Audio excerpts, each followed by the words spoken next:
lepaskan dari lembah sengsaranya.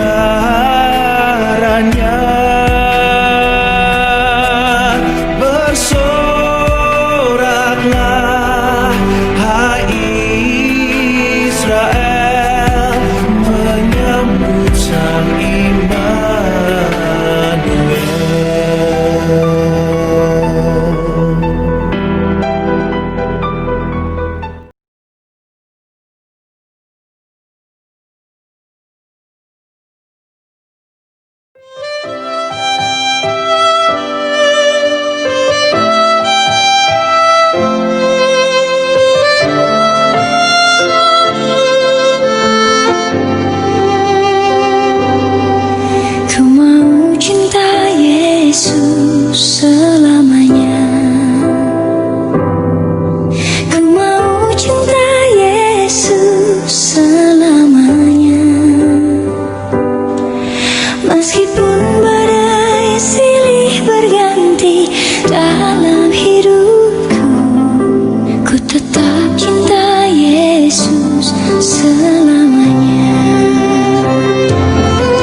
Saudara-saudara yang terkasih di dalam Tuhan Yesus Kristus, selamat petang dan salam.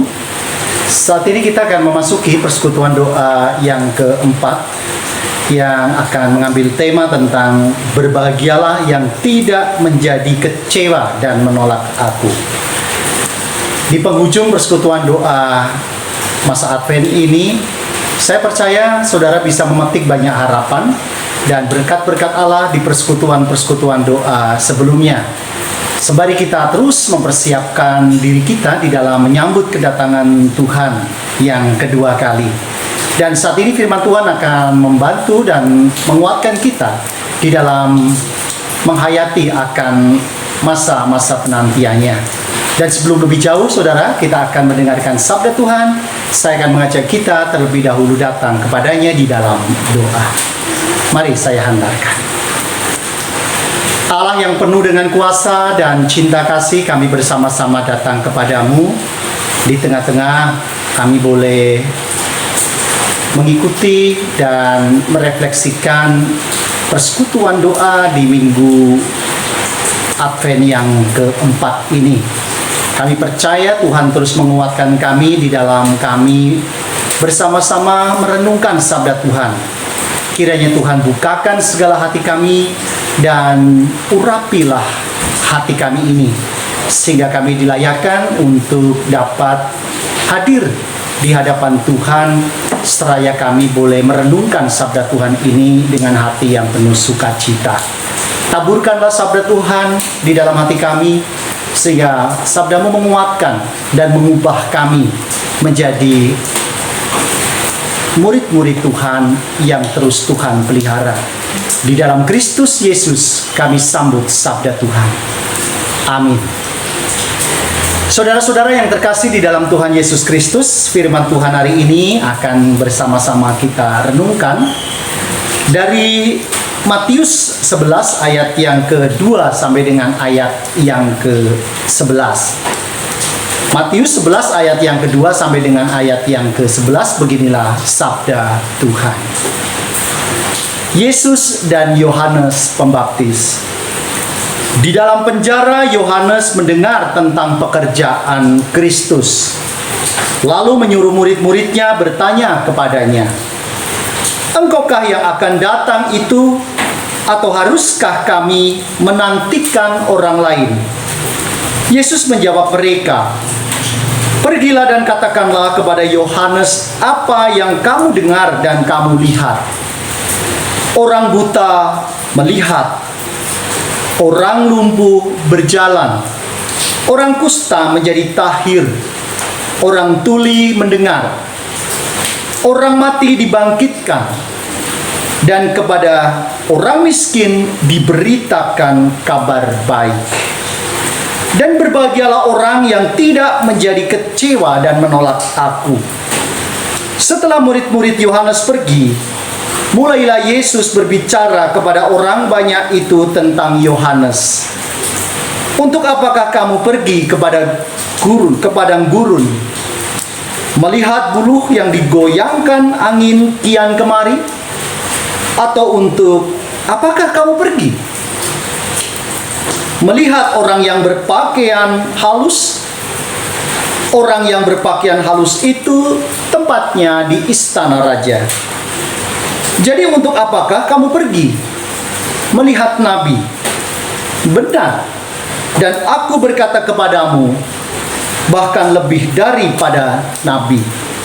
Karena tentang dia ada tertulis, 'Lihatlah aku menyuruh utusanku mendahului engkau. Ia akan mempersiapkan jalanmu di hadapanmu.' Aku berkata kepadamu, sesungguhnya di antara mereka yang dilahirkan oleh perempuan tidak pernah tampil seorang yang lebih besar daripada Yohanes Pembaptis. Namun yang terkecil dalam kerajaan surga lebih besar daripadanya." Demikianlah saudara pembacaan kita hari ini. Yang berbahagia ialah mereka yang mendengarkan sabda Tuhan dan yang melakukannya dengan setia. Haleluya. Saudara-saudara yang terkasih di dalam Tuhan Yesus Kristus, pada saat apa saudara mengalami kekecewaan dengan Tuhan? Kira-kira pertanyaan itu yang boleh saya berikan kepada kita semuanya. Kira-kira apa yang menjadikan saudara bisa kecewa terhadap Tuhan? Saya percaya saudara, seringkali rasa kecewa dan hilangnya kepercayaan pada Tuhan itu justru terjadi saat segala harapan-harapan kita itu tidak terwujud, saudara. Contohnya saja, seorang anak yang harus mengalami putus sekolah karena orang tuanya kesulitan di dalam membiayai sekolahnya. Biaya yang cukup tinggi menjadi kendala di tengah anaknya merintis dan sedang berjuang menggapai masa depannya. Ada pula saudara kekecewaan yang terjadi karena rasa sakit yang tidak kunjung sembuh. Sudah diupayakan untuk terus pulih dari kondisi sakitnya, melalui pemeriksaan kesehatan, melalui cek yang rutin, tetapi toh akhirnya kesehatan itu belum didapatkannya. Malah lebih lagi kondisi sakitnya justru semakin bertambah parah. Ada lagi saudara-saudara, bisnis yang hancur saudara karena COVID-19. Putusnya pekerjaan karena perampingan karyawan akibat pandemi COVID-19. Banyak contoh-contoh lain yang tentunya bisa kita hadapi di tengah kehidupan kita, saudara, yang sangat menjadikan kita ini kemudian memiliki kekecewaan. Terutama kecewa kita kepada Tuhan. Sehingga dengan kekecewaan itu menjadikan kita kehilangan kepercayaan kepada Tuhan. Jadi saudara-saudara, rasa kecewa itu dapat dialami oleh siapa saja. Di dalam bacaan kita saudara, tampaknya Yohanes Pembaptis ini juga merasakan hal yang sama. Bahkan pertanyaan Yohanes di dalam bacaan kita tadi itu sangat wajar. Ada alasan yang mungkin membuatnya ragu kepada Yesus, yaitu yang dikaitkan dengan perannya meneladani Nabi Elia di sana. Jika Elia waktu itu diluputkan Tuhan dari tangan musuh-musuhnya, tetapi tidak demikian dengan Yohanes Pembaptis. Ia yang tampil sebagai nabi yang berani, nabi yang gagah, menegur banyak orang yang berdosa tentunya, bahkan mengingatkan orang untuk bertobat. Ia harus menjalani masa-masa hidupnya di dalam penjara yang cukup panjang karena keberaniannya untuk menegur Herodes Antipas saat itu, saudara.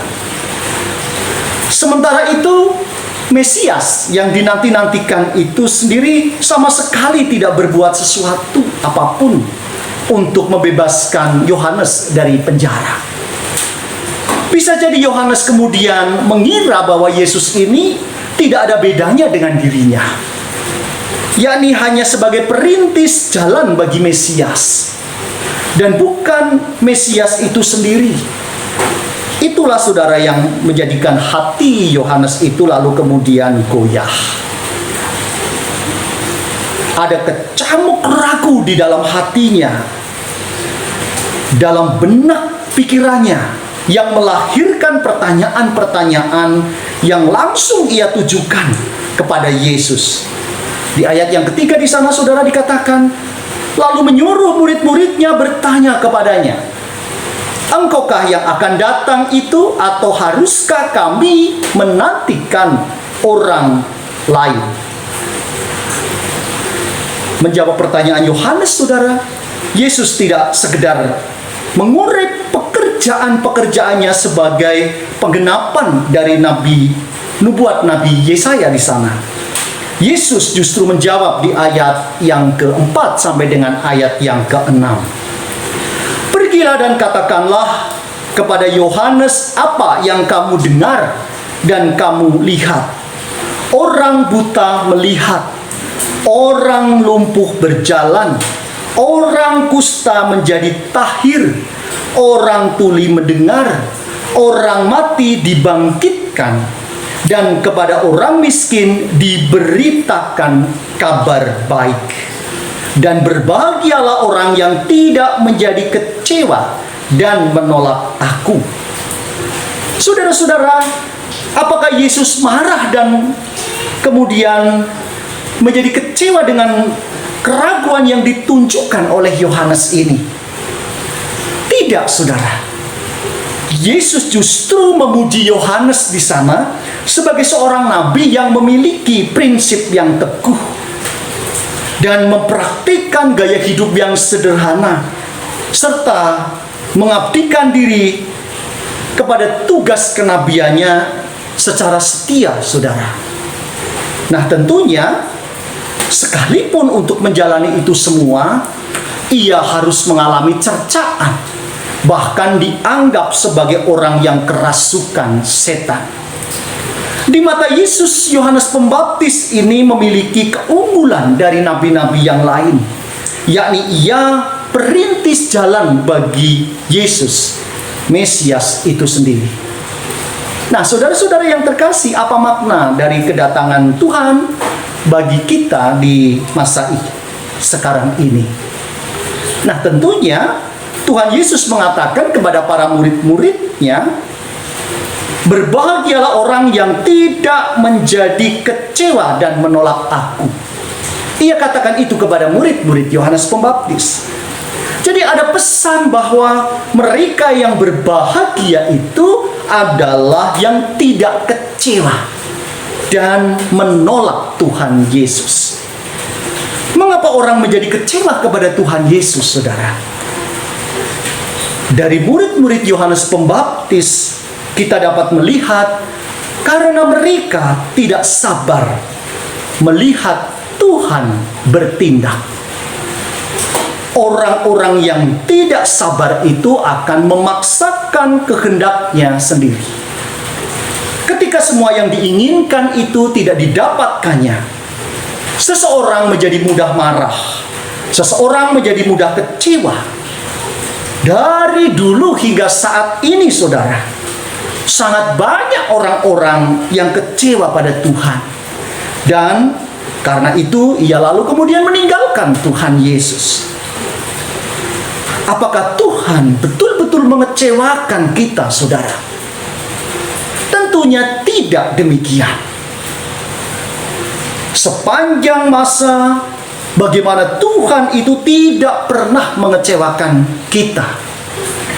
Hanya kitalah yang seringkali menjadi kecewa karena kurang sabar di dalam menunggu tindakan yang Tuhan lakukan, sehingga kita menjadi mudah sekali bertindak dengan gegabah.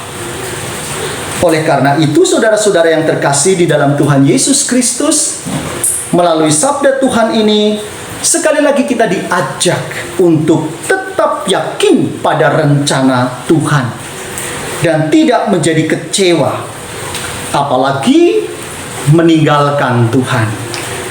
Walaupun dunia yang kita hadapi ini penuh dengan tantangan yang mengecewakan, saudara, tanpa kita sadari, setiap hari kita berhadapan dengan kekecewaan itu.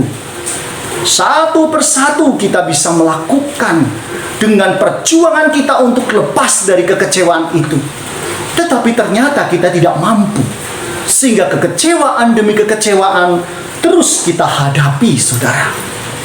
Nah, tentunya melalui sabda Tuhan ini kita diingatkan agar walaupun di tengah setiap kehidupan yang mengecewakan sekalipun, milikilah iman yang teguh, iman yang penuh dengan pengharapan kepada Tuhan.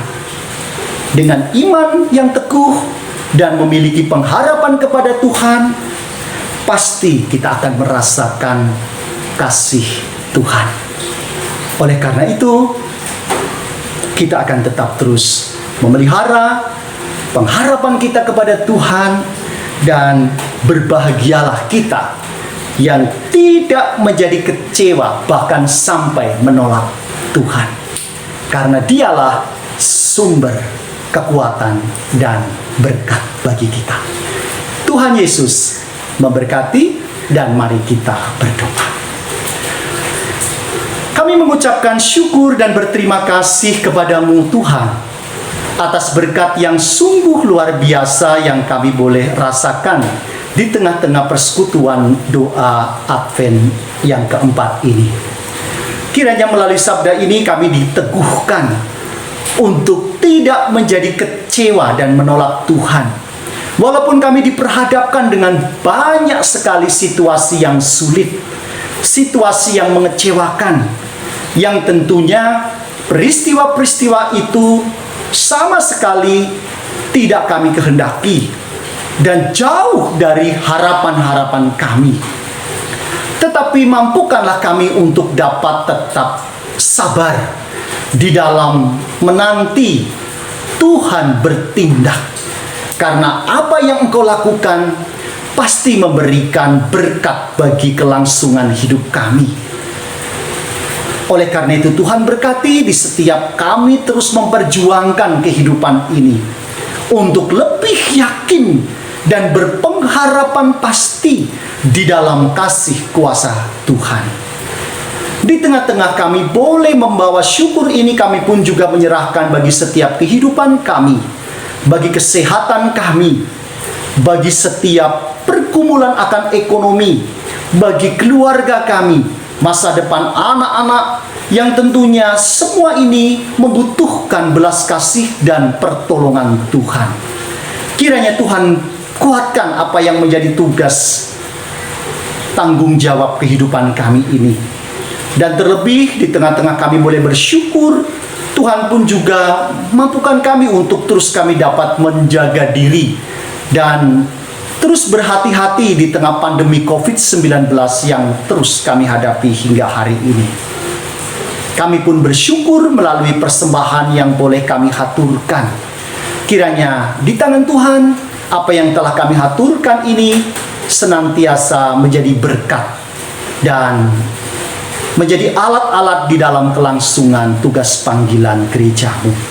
Kami akan akhiri persekutuan doa kami petang hari ini dengan membawa setiap sukacita kami di dalam keluarga. Ampunilah dosa kesalahan kami ya Tuhan.